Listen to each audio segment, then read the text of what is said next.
महात्मा गांधी और उनके प्रारंभिक आंदोलन। नस्लीय भेद के खिलाफ लड़ने के लिए नेटाल इंडियन कांग्रेस की स्थापना किसने की थी? महात्मा गांधी। दक्षिण अफ्रीका से भारत लौटने के बाद महात्मा गांधी सन 1916 में किस विश्वविद्यालय में पहली बार सार्वजनिक तौर पर संबोधित किया था? बनारस हिंदू विश्वविद्यालय।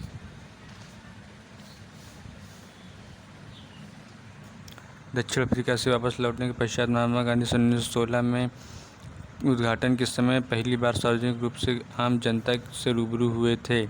बनारस हिंदू विश्वविद्यालय। इनमें से किसने महात्मा गांधी को ब्रिटिश भारत की यात्रा करने और वहां की भूमि और लोगों के बारे में जानने की सलाह दी थी? गोपाल कृष्ण गोखले। चंपारण सत्याग्रह इनमें से किससे संबंधित है? नील की खेती। बिहार का चंपारण महात्मा गांधी द्वारा वर्ष में किए गए सत्याग्रह का साक्षी था? सन 1917। निम्नलिखित में से कौन से आंदोलन नील की बलात् कृषि से संबंधित है? चंपारण सत्याग्रह। महात्मा गांधी चंपारण आए थे? सन 1917। नील की खेती बलात् कृषि के खिलाफ महात्मा गांधी द्वारा प्रेरित प्रमुख विद्रोह का नाम बताइए? चंपारण सत्याग्रह। किस शहर में महात्मा गांधी को चंपारण की समस्याओं के बारे में सूचित किया गया था और वहां आने के लिए आमंत्रित किया गया था? लखनऊ। उस व्यक्ति का नाम बताइए जिसने सन 1917 में महात्मा गांधी को चंपारण लाने में अहम भूमिका निभाई थी? राजकुमार शुक्ल। महात्मा गांधी दक्षिण अफ्रीका से भारत कब लौटे थे? जनवरी सन 1915। चंपारण आंदोलन इनमें से किसके विरोध में किया गया था? नील की जबरन खेती के विरोध में।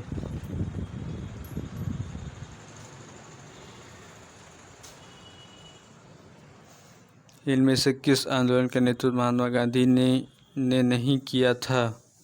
बारदोली सत्याग्रह। खेड़ा जिले के किसानों की सहायता के लिए महात्मा गांधी ने सत्याग्रह का आयोजन किस वर्ष किया था?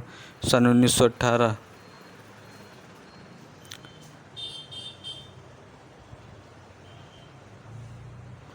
निम्नलिखित में से कौन सा आश्रम महात्मा गांधी द्वारा स्थापित नहीं किया गया था? पवनार।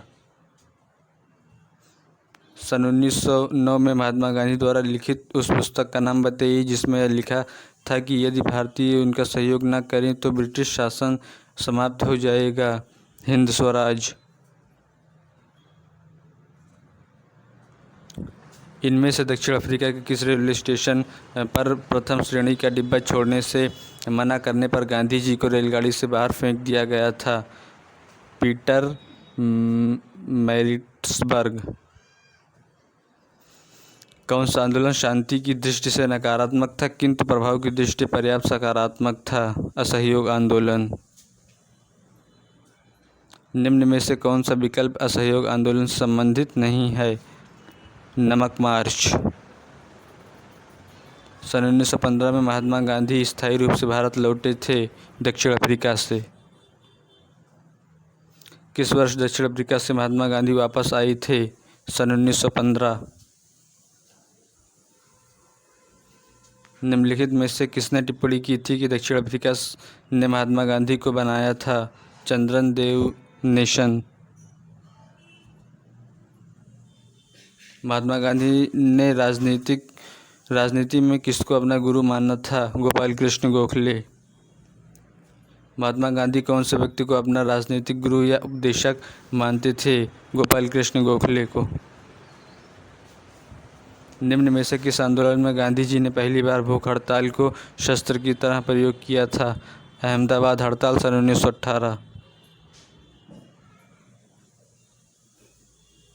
स्वतंत्रता संघर्ष के दौरान हुए असहयोग आंदोलन की परिकल्पना में यह शामिल नहीं था? मशहूर हिंसा। वर्ष 1920 एवं 22 के बीच गांधी जी ने असहयोग आंदोलन की शुरुआत की। निम्नलिखित में से कौन सा विकल्प इस सकारात्मक कार्यक्रम का अंश नहीं था? विदेशी वस्तुओं की खरीदी। भारत में गांधी जी का पहला सफल सत्याग्रह था चंपारण। सविनय अवज्ञा आंदोलन। महात्मा गांधी ने साबरमती से लेकर दांडी तक प्रसिद्ध नमक मार्च शुरू किया। दांडी गुजरात के किस जिले में स्थित है? नवसारी। महात्मा गांधी द्वारा नमक सत्याग्रह किस वर्ष शुरू किया गया था? सन 1930। गांधी जी के गिरफ्तार होने के बाद धारासना साल्ट वर्क्स पर हमला करने हेतु की गई यात्रा का नेतृत्व किसने किया था? अब्बास तैयब जी। निम्नलिखित में से किस आंदोलन का आरंभ दांडी यात्रा से हुआ था? सविनय अवज्ञा आंदोलन। इनमें से कौन सी कार्यवाही सविनय अवज्ञा आंदोलन के शुरू होने की वजह बनी थी? दांडी यात्रा। दांडी मार्च गुजरात में नमक की खदानों तक लगभग कितने मील पैदल की यात्रा की थी? 240।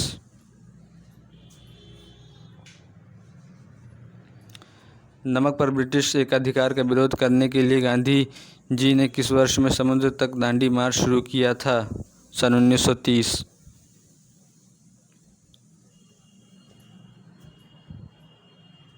नमक आंदोलन कम से कम 3 कारणों से उल्लेखनीय था। निम्नलिखित में से कौन सा उनमें से एक नहीं था? भारत की युवा आबादी स्कूलों में जाने लगी। दांडी यात्रा के संबंध में निम्नलिखित में से कौन सा तथ्य सही नहीं है? स्वयंसेवक प्रतिदिन 25 मील की यात्रा करते थे। निम्नलिखित में से किसने गांधी जी को नमक आंदोलन को केवल पुरुषों तक ही सीमित न रखने के लिए राजी किया था? कमला देवी चट्टोपाध्याय। ब्रिटिश के नमक एकाधिकार के खिलाफ महात्मा गांधी तक आयोजित अहिंसक विरोध दांडी यात्रा को समाप्त हो गई थी। 6 अप्रैल सन 1930।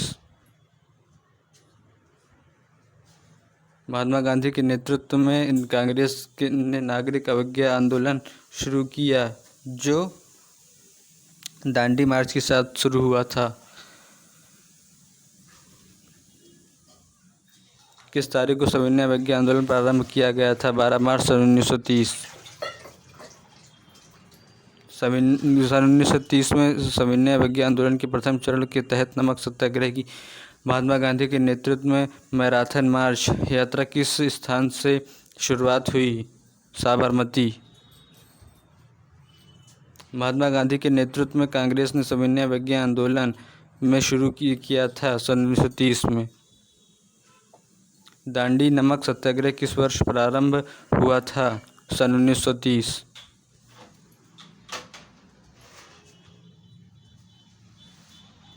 सन 1929 के सविनय अवज्ञा आंदोलन का उद्देश्य क्या था? ब्रिटिश सरकार के आदेशों की संपूर्ण अवज्ञा। सन 1930 में महात्मा गांधी ने किसके विरुद्ध दांडी यात्रा का आयोजन किया था? नाव पर कर लगाए जाने के। तमिलनाडु में नमक सत्याग्रह का नेतृत्व किसने किया था? C Rajagopalachari. Simon commission. Clement Attlee जो बाद में ब्रिटिश के प्रधानमंत्री बने के सदस्य के रूप में भारत आए थे। Simon commission. साइमन कमीशन कब भारत आया था? सन 1928।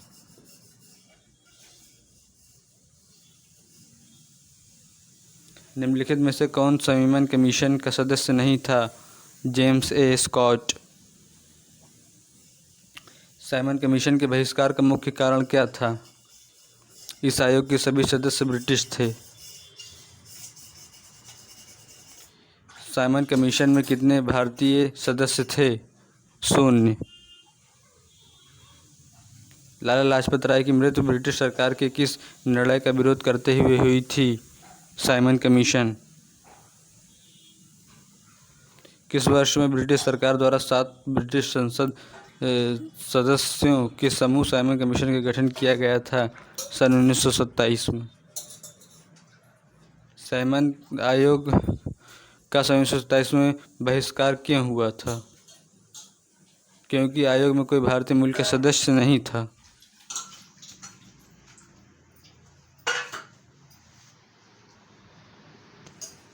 गांधी इरविन समझौता गोलमेज। निम्नलिखित में से कौन सी बात मार्च 1931 में हस्ताक्षरित गांधी इरविन समझौते में उल्लिखित थी? सविनय अवज्ञा आंदोलन वापस लिया जाएगा। गांधी इरविन समझौते पर किस वर्ष में हस्ताक्षर किए गए थे? सन 1931। इनमें से किस भारतीय महिला ने गांधी जी के साथ द्वितीय गोलमेज सम्मेलन में भाग लिया? सरोजिनी नायडू। दूसरा भारतीय गोलमेज सम्मेलन कब शुरू हुआ था? सितंबर सन 1931।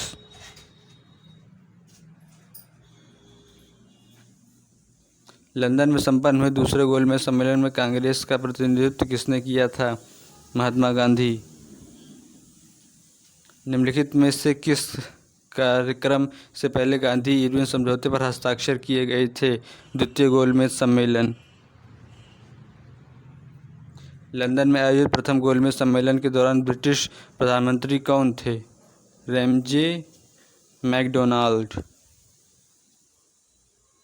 प्रथम गोलमेज सम्मेलन कब शुरू हुआ था? नवंबर सन 1930। महात्मा गांधी ने लॉर्ड इरविन को लिखे अपने पत्र में कितनी मांगें की थी, जिनमें कुछ को गांधी इरविन समझौते के रूप में स्वीकार किया गया था? 11।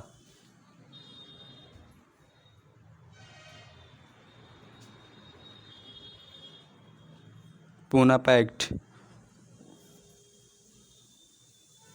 पूना समझौता का संबंध किससे था? पिछड़े वर्गों के लिए चुनावी सीटों के आरक्षण।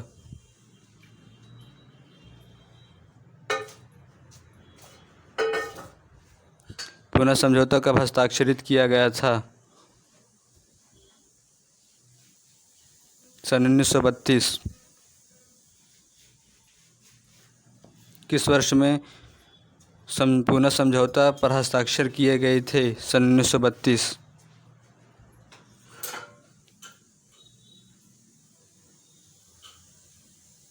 पूना समझौते पर किस किस ने हस्ताक्षर किए थे? M.K. गांधी और B.R. अम्बेडकर।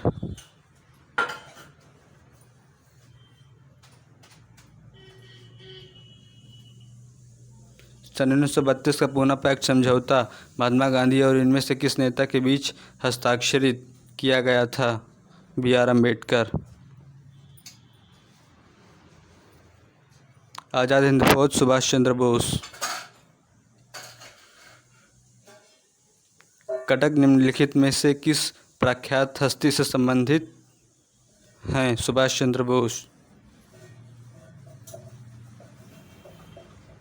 सुभाष चंद्र बोस को पहली बार किस वर्ष भारतीय राष्ट्रीय कांग्रेस का अध्यक्ष चुना गया था? सन 1938।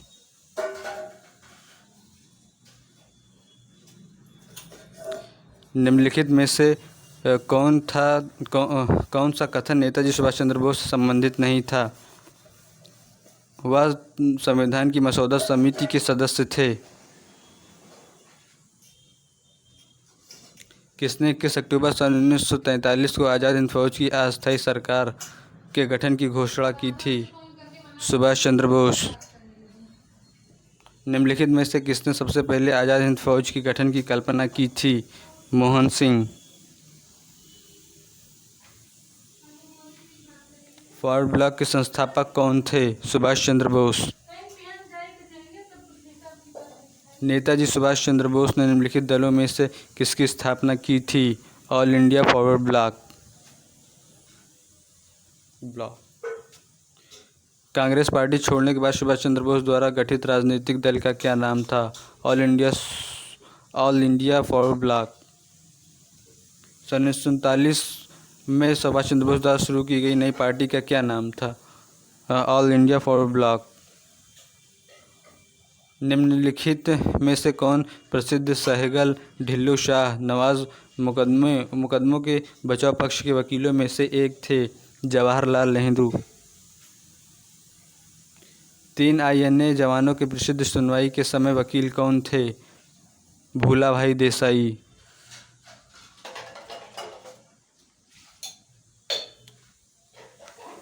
सुभाष चंद्र बोस ने आज़ाद हिंद फौज की स्थापना कब की थी? सन 1943।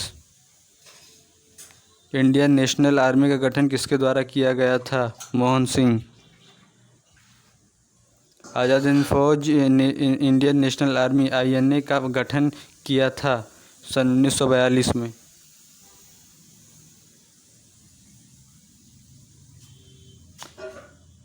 इंडियन नेशनल आर्मी ने ब्रिटिश शासन से अंडमान निकोबार द्वीप वापस लिया था, उन्हें क्या नाम दिया था? शहीद स्वराज द्वीप।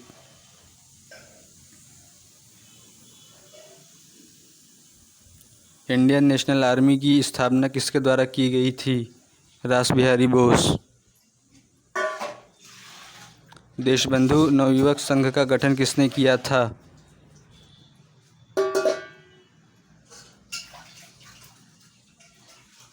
तिरुपुर कुमारन।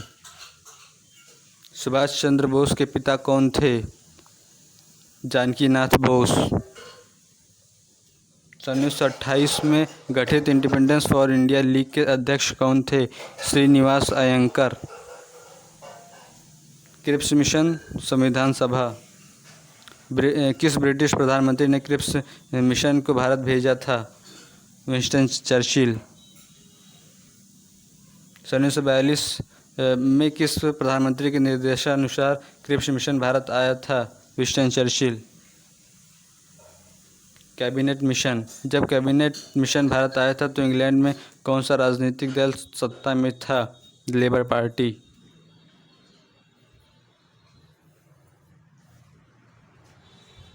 निम्नलिखित में से कौन कैबिनेट मिशन का सदस्य नहीं था? Sir John Simon.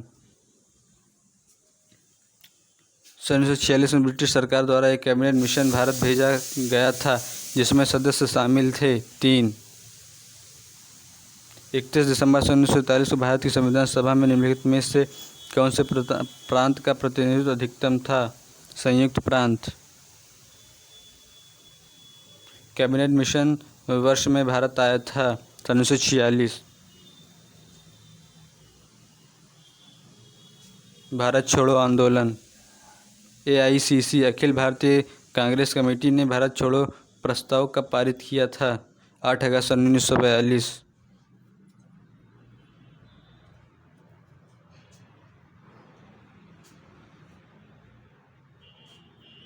सन 1942 में भारतीय राष्ट्रीय कांग्रेस की ओर से निम्नलिखित में से किसने सबसे पहले भारत छोड़ो प्रस्ताव का मसौदा तैयार किया था?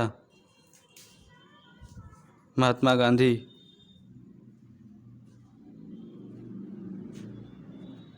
भारत छोड़ो आंदोलन इनमें से किस वर्ष भारत में शुरू किया गया था? सन 1942।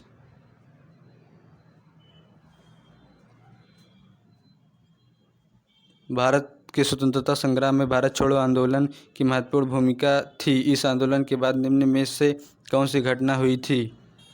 ब्रिटेन की लेबर सरकार ने भारत में कैबिनेट मिशन भेजा।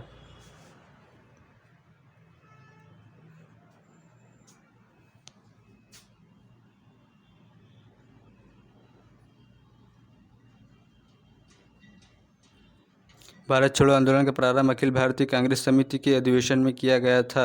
बॉम्बे। भारत छोड़ो आंदोलन को महात्मा गांधी द्वारा अखिल भारतीय कांग्रेस समिति के मुंबई तत्कालीन बॉम्बे अधिवेशन में शुरू किया गया था। यह सत्र 1942 के महीने में शुरू हुआ था, अगस्त। भारत छोड़ो आंदोलन शहर से शुरू हुआ था, बम्बई।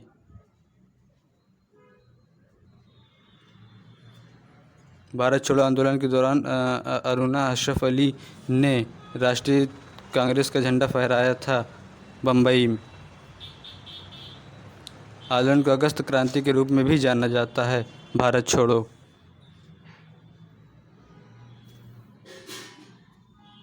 भारत छोड़ो आंदोलन की 78वीं वर्षगांठ कब मनाई गई थी? 8 अगस्त 2020। भारत छोड़ो आंदोलन वर्ष में हुआ था सन 1942। भारत छोड़ो आंदोलन सन 1942 में महात्मा गांधी द्वारा दिए गए नारे के साथ शुरू हुआ था, करो या मरो। भारत छोड़ो आंदोलन महात्मा गांधी द्वारा कब शुरू किया गया था? 8 अगस्त सन 1942। महात्मा गांधी द्वारा भारत छोड़ो आंदोलन किस वर्ष में शुरू किया गया था? सन 1942। प्रांतीय चुनाव। प्रांतीय चुनाव साल में ब्रिटिश सरकार में आयोजित किए गए थे, सन 1936 से 37।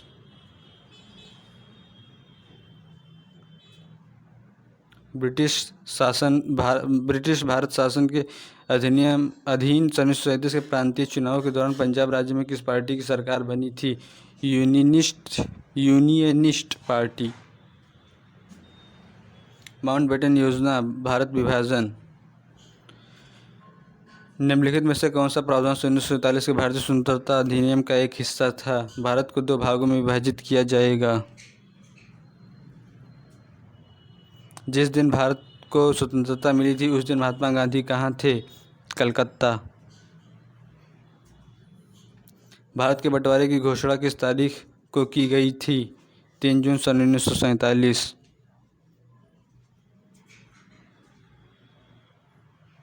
15 अगस्त 1947 में भारत को मिली आज़ादी के वक्त समय क्या था? आधी रात। ब्रिटिश सरकार भारत को कब स्वतंत्रता देने के लिए सहमत हुई थी? सन 1946। भारत कब एक संप्रभु गणराज्य बना था? 26 जनवरी सन 1950। भारत के संविधान के परिप्रेक्ष्य में दिए गए कथनों में से असंगत कथन को चिन्हित कीजिए। यह एक वैधानिक दस्तावेज नहीं है। भारत का संवैधानिक विकास। वायसराय की कार्यकारी परिषद में शामिल होने वाले प्रथम भारतीय कौन थे?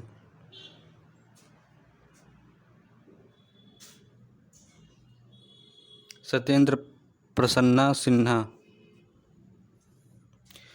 ब्रिटिश सरकार ने मुसलमानों के लिए पृथक निर्वाचक मंडल की स्वीकृति किस वर्ष में प्रदान की थी? सन 1909। सन 1909 में भारत सरकार के गठन के संबंध में ब्रिटिश सरकार ने इनमें से कौन सा प्रस्ताव दिया था? मॉर्ले मिंटो सुधार।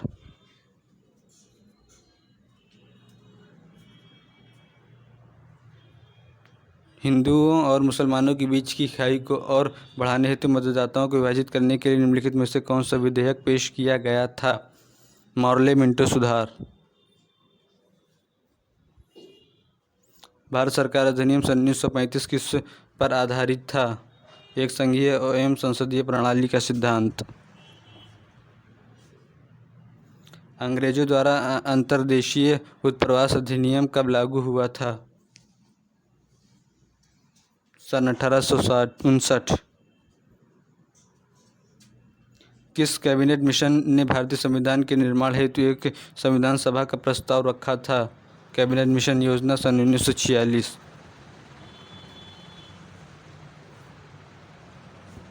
संविधान सभा ने स्वतंत्र भारत के लिए संविधान का मसौदा तैयार किया। उसका गठन किसके अंतर्गत किया गया था? कैबिनेट मिशन योजना, सन 1946। ब्रिटिश संसद के किस अधिनियम के अंतर्गत प्रांतों में जिम्मेदार सरकार का प्रावधान किया गया था? सन 1935 का अधिनियम। निम्नलिखित में से किस अधिनियम ने भारत में कंपनी के व्यापारिक एकाधिकार को समाप्त कर दिया और इसे चाय के अलावा सभी ब्रिटिश अधीनस्थ कारोबारों के लिए खोल दिया था?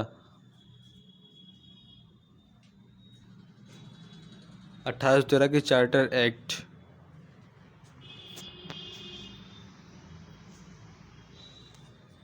का चार्टर अधिनियम। निम्न में से किस अधिनियम के अंतर्गत बागान मजदूरों को बिना अनुमति के चाय बागानों को छोड़ने की अनुमति नहीं दी गई थी? अंतर्देशीय आवर्जन अधिनियम, सन 1859।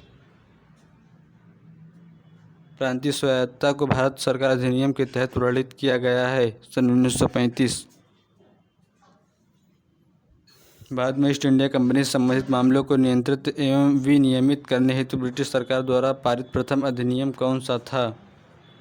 विनियम अधिनियम, सन 1773।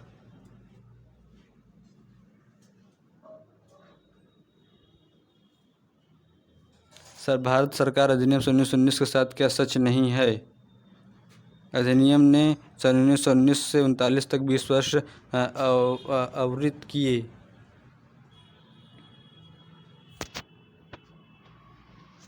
अंग्रेजों ने भारत में प्रत्यक्ष चुनाव की प्रणाली पहली बार निम्नलिखित में से किस अधिनियम द्वारा प्रारंभ की गई थी? सन 1892।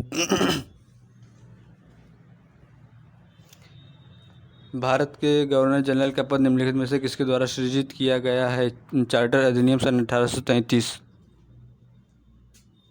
प्रांतीय स्वायत्तता द्वारा प्रदान की गई थी? भारत सरकार का अधिनियम सन 1935। ब्रिटिश भारत में मॉर्ले मिंटो सुधार किस वर्ष में पारित किए गए थे? सन 1909।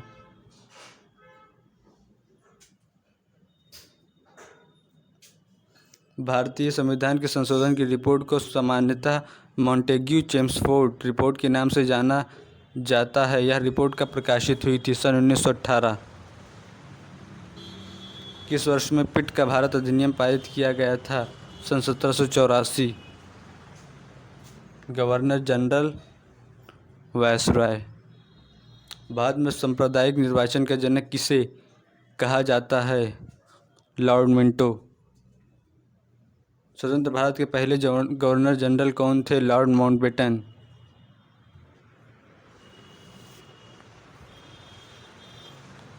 भारत में इनमें से किस वायसराय ने निर्वाचित स्थानीय सरकारी निकायों के सृजन की पहल की थी? Lord Ripon. भारत में निम्नलिखित में से किसे स्थानीय सुशासन के जनक कहा जाता है? Lord Ripon. व्यापगत का सिद्धांत नीति किसने तैयार की थी? Lord Dalhousie. Doctrine of lapse नीति किसने बनाई थी? लॉर्ड डलहौजी। जिन्होंने सन 1848 में गवर्नर जनरल के रूप में पदभार संभाला ने हड़प नीति नामक नीति तैयार की थी? लॉर्ड डलहौजी। निम्नलिखित में से कौन सा व्यापगत के सिद्धांत से जुड़ा हुआ है? Lord Dalhousie.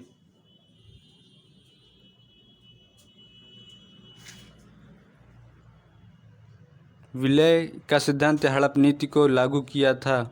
Lord Dalhousie. Lord Dalhousie ने भारतीय राज्यों को हड़पने के लिए निम्नलिखित में से कौन सी नीति अपनाई थी? व्यापगत का सिद्धांत। बाद में पहली यात्री ट्रेन वर्ष 1833 में बॉम्बे टू ठाणे के बीच चलाई गई थी। इनमें से किसे भारतीय रेलवे का जनक माना जाता है? लॉर्ड डलहौजी।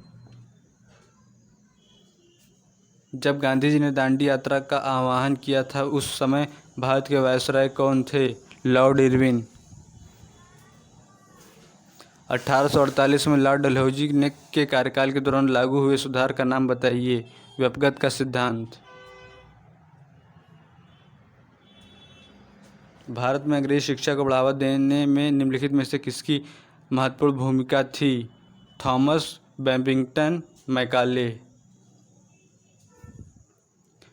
इनमें से किसे अखिल भारतीय सेवाओं का जनक माना जाता है? सरदार वल्लभ भाई Patel. Governor general Lord Dalhousie ने किस साम्राज्य को चेरी नाम दिया था? अवध साम्राज्य। इनमें से किसे ब्रिटिश भारत में लोक सेवाओं का जनक माना जाता है? Lord Cornwallis. किस वर्ष में भारत को गवर्नर जनरल को वायसराय की उपाधि दी गई थी? सन 1858। सन 1947 में भारत को स्वतंत्र होने के समय ब्रिटिश भारत का वायसराय कौन था? Lord Mountbatten. भारत के अंतिम गवर्नर जनरल कौन थे? चक्रवर्ती राजगोपालाचारी। स्वतंत्र भारत के गवर्नर जनरल कौन थे? Lord Mountbatten. भारत के गवर्नर जनरल के रूप में लुईस माउंटबेटन की जगह किसने ली थी? सी राजगोपालाचारी। आज़ादी के बाद भी कौन भारत का गवर्नर जनरल बना रहा था? Louis Mountbatten. भारतीय संविधान के अस्तित्व में आने से पहले भारत का आखिरी गवर्नर जनरल था चक्रवर्ती राजगोपालाचारी। उस गवर्नर जनरल का नाम बताइए जिसमें पैरामाउंटसी नामक नीति का आरंभ किया गया था? Lord Hasting. इनमें से कौन सा सुधार आंदोलन वर्ष सन 1829 में लॉर्ड विलियम बेंटिंग के कार्यकाल के दौरान हुआ था? सती प्रथा का प्रतिषेध।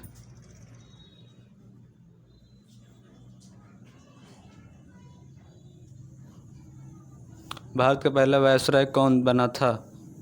Lord Canning. ब्रिटिश शासन के दौरान भारत का अंतिम गवर्नर जनरल और पहला वायसराय कौन था? Lord Canning. बंगाल के पहले गवर्नर जनरल के रूप में किसने नियुक्त किया गया था? Robert Clive. सन 1848 और 56 के बीच भारत के गवर्नर जनरल कौन थे?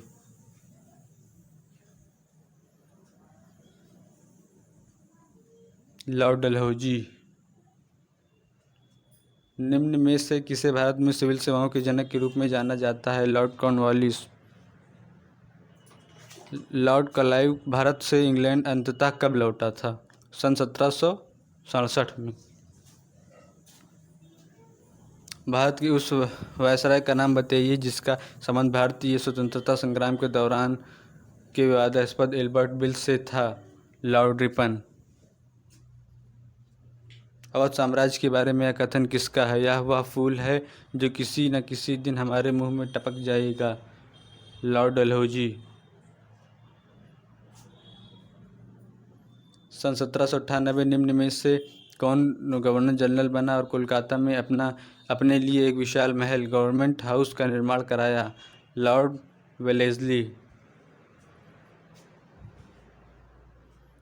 सन 1793 स्थायी बंदोबस्ती लागू होने के समय बंगाल का गवर्नर जनरल कौन था? Charles Cornwallis.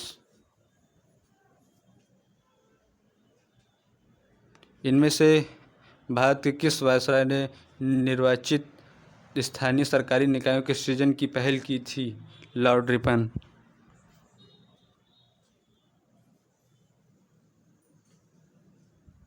सैनिक विद्रोह के दौरान गवर्नर जनरल कौन थे?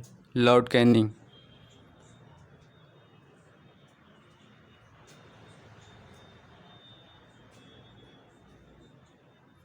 सन 1912 में सिविल सेवाओं के संबंध में रॉयल कमीशन के गठन के समय वायसराय कौन था? Lord Hardinge. भारत में सती प्रथा का उन्मूलन सबसे बड़े सामाजिक सुधारों में से एक था। यह गवर्नर जनरल द्वारा सुधारा गया था? Lord William Bentinck.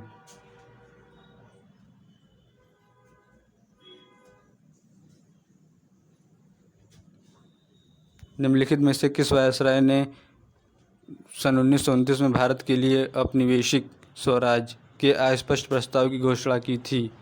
Lord Irwin. Bharat के किस वायसराय ने देशी भाषा प्रेस अधिनियम का प्रस्ताव दिया था? Lord Lytton.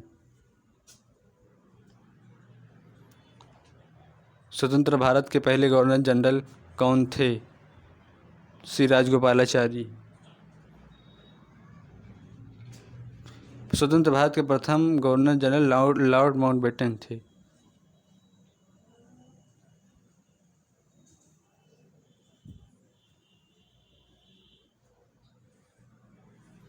ब्रिटिश भारत के किस वायसराय ने भारतीय सांख्यिकी सर्वेक्षण कराया था? Lord Mayo. भारत के किस गवर्नर जनरल ने सन 1878 में देशी भाषा प्रेस अधिनियम प्रस्तावित किया था? Lord Lytton. जिस सहायक संधि के आधार पर ब्रिटिश अपनी पूरी शक्ति का प्रयोग करके बाह्य एवं आंतरिक खतरों से भारतीय रियासतों की सुरक्षा करने के लिए जिम्मेदार थे, वह किसके द्वारा प्रतिपादित की गई थी? Lord Wellesley. सहायक गठबंधन सन 1798 में किसके द्वारा तैयार एक गैर हस्तक्षेप नीति थी? Lord Wellesley.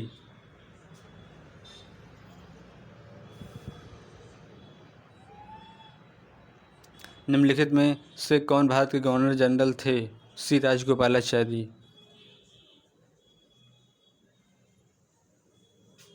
रॉबर्ट क्लाइव ने इसमें एक दोहरी सरकार की शुरुआत की, जिसके तहत मीर जाफ़र को एक बार फिर नवाब बनाया गया था बंगाल।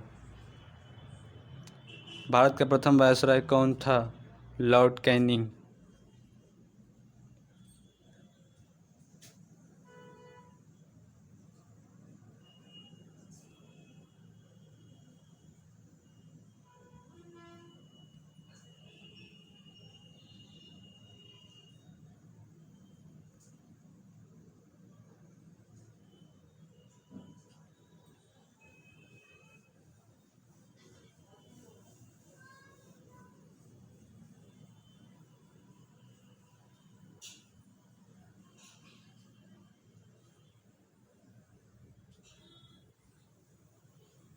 सहायक संधि भारत में ब्रिटिश क्षेत्र का विस्तार करने के लिए अभ्यास की जाने वाली सबसे महत्वपूर्ण नीतियों में से एक थी, जिसे किसके द्वारा पेश किया गया था? लॉर्ड वेलेस्ली के द्वारा।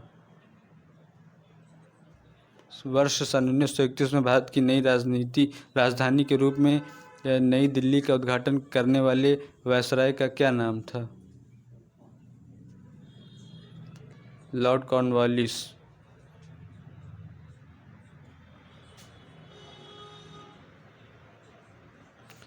वर्ष सन 1931 में भारत की नई राजधानी के रूप में नई दिल्ली का उद्घाटन करने वाले वायसराय का नाम क्या था? Lord Irwin.